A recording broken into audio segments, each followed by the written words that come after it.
Assalamualaikum warahmatullahi wabarakatuh. Perkenalkan, nama saya Dewi Anjani dengan NIM 201105020003. Saya dari Fakultas Ekonomi dan Bisnis Islam, Prodi Ekonomi Syariah. Di sini saya akan menanggapi penjelasan tentang penghitungan pendapatan nasional dari Bapak Dr. Abdul Wadud Nafis, LC MEI. Definisi pendapatan nasional adalah nilai total output akhir suatu negara yang terdiri dari barang ataupun jasa yang diproduksi dalam satu tahun. Konsep pendapatan nasional ada 6. Yang pertama yaitu produk domestik bruto atau GDP. Yang kedua ada produk nasional bruto atau GNP. Yang ketiga ada produk nasional neto atau NNP. Yang keempat ada pendapatan nasional neto atau NNI. Yang kelima ada pendapatan perseorangan atau personal income. Yang keenam ada pendapatan yang siap dibelanjakan. Penjelasan tentang konsep pendapatan nasional.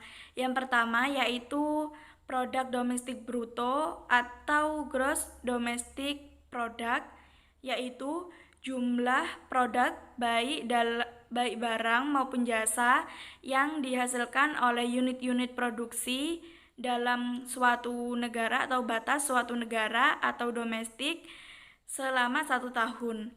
Yang kedua yaitu ada produk nasional bruto atau gross national product, yaitu nilai produk baik barang maupun jasa yang dihasilkan oleh penduduk suatu negara dan yang dihasilkan oleh warga negara di luar negeri.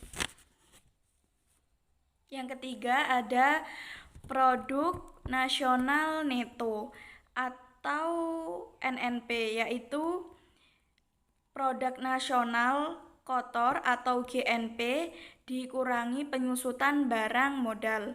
Yang keempat yaitu pendapatan nasional neto atau net national income adalah pendapatan yang dihitung menurut jumlah balas jasa yang diterima oleh masyarakat sebagai pemilik faktor produksi. Yang kelima, pendapatan perseorangan atau personal income adalah jumlah pendapatan yang diperoleh setiap orang dalam masyarakat. Yang keenam, pendapatan yang siap dibelanjakan atau disposable income. Penjelasan yang selanjutnya yakni tentang manfaat perhitungan pendapatan nasional. Yang pertama yaitu mengetahui tingkat kemakmuran suatu negara. Yang kedua, mengetahui kinerja perekonomian dalam skala tertentu. Yang ketiga, memudahkan dalam membandingkan kinerja ekonomi dari setiap sektor. Yang keempat, mengukur perubahan perekonomian suatu negara secara skala. Yang kelima, sebagai indikator kualitas hidup masyarakat. Yang keenam, sebagai indikator perbandingan kinerja antar negara. Yang ketujuh, sebagai indikator perbandingan standar hidup masyarakat. Yang kedelapan, sebagai indikator tingkat pertumbuhan ekonomi. Dan yang terakhir, sebagai indikator tingkat pertumbuhan ekonomi dan kekayaan dari suatu negara.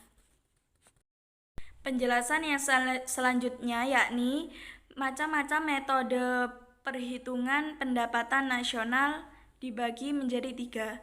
Yang pertama, metode pendekatan nilai produksi. Yang kedua, metode pendekatan pendapatan. Yang ketiga, metode pendekatan pengeluaran. Yang pertama yaitu metode pendekatan nilai produksi adalah menjumlahkan barang atau jasa yang diproduksi oleh seluruh usaha atau perusahaan pada suatu negara dalam waktu setahun. Yang kedua yaitu metode pendekatan pendapatan dengan menghitung jumlah pendapatan dan berbagai faktor produksi yang memberi sumbangan terhadap proses produksi. Yang ketiga yakni metode pendekatan pengeluaran, yaitu penjumlahan semua pengeluaran dari rumah tangga perusahaan, pemerintah, dan masyarakat pada periode tertentu. Penjelasan yang selanjutnya yakni tentang pendapatan nasional dalam perspektif ekonomi Islam. Yang pertama, pendapatan nasional harus dapat mengukur penyebaran individu rumah tangga. Yang kedua, pendapatan nasional harus dapat mengukur produksi di sektor pedesaan. Yang ketiga, pendapatan nasional harus dapat mengukur kesejahteraan ekonomi Islam. Yang keempat, penghitungan pendapatan nasional sebagai ukuran dari kesejahteraan sosial Islami melalui pendugaan nilai santunan antar saudara dan sedekah. Penjelasan yang terakhir yakni tentang sumber-sumber pendapatan nasional dalam ekonomi Islam. Itu ada 9 sumber.